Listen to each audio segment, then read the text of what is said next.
Russian missile strikes left Ukraine without 80% of its thermal power plants. Prime Minister Shmyhal said in an interview with Estonian journalist, Ukraine calls it Russia's biggest attack on the Ukrainian energy sector. The Russian army uses both drones and missiles to inflict maximum damage with each strike. If we compare even with the winter of 2022-2023, when there were daily attacks, then they used no more than 100 weapons simultaneously during such massive waves. Now is the first time there has been such a massive attack, and the goal, undoubtedly, is to completely black out the country.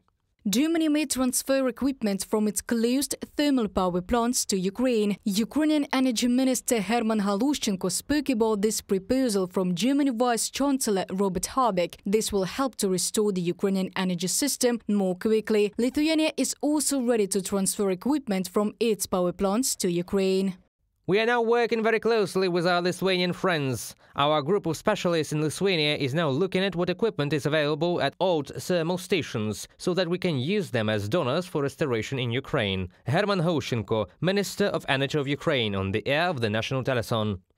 Britain has allocated more than $180 million to strengthen Ukraine's energy sector, said Britain's permanent representative to the OSCE, Neil Holland. He is convinced that Russia is deliberately carrying out systematic attacks on Ukraine's energy sector. This leads to interruptions in water and electricity supplies in the frontline areas. Because of this, the humanitarian situation has worsened. Kyiv's allies are actively working to restore and protect the Ukrainian energy system, US Secretary of State Antony Blinken said. Progress on solutions also to use Russia's sovereign assets for Ukraine was on the agenda.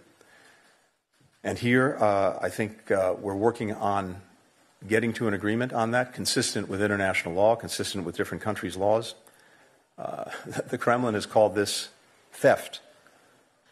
The real theft is in Ukrainians' lives taken, in so much of Ukraine's infrastructure destroyed, in so much of its land seized.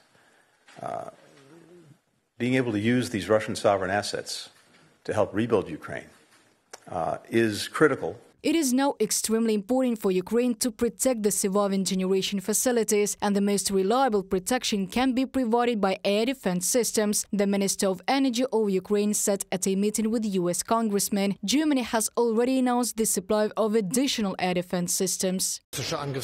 Russia's war of aggression continues with great brutality, and we know we must do more than we have done so far to support Ukraine. This applies in particular to all necessary air defense capabilities. Germany has already supplied 2 Patriot systems and has decided to supply 1 more. Ukraine needs this, but we also want to encourage others to do the same. In the meantime, Ukrainian power engineers have a lot of work ahead of them to prepare for the autumn-winter period. After inspection of all affected facilities, restoration work will begin in order to return the maximum amount of power plant generating capacity to the system. Reported by Diana Kolesnik, Natalia Husak, UATV News.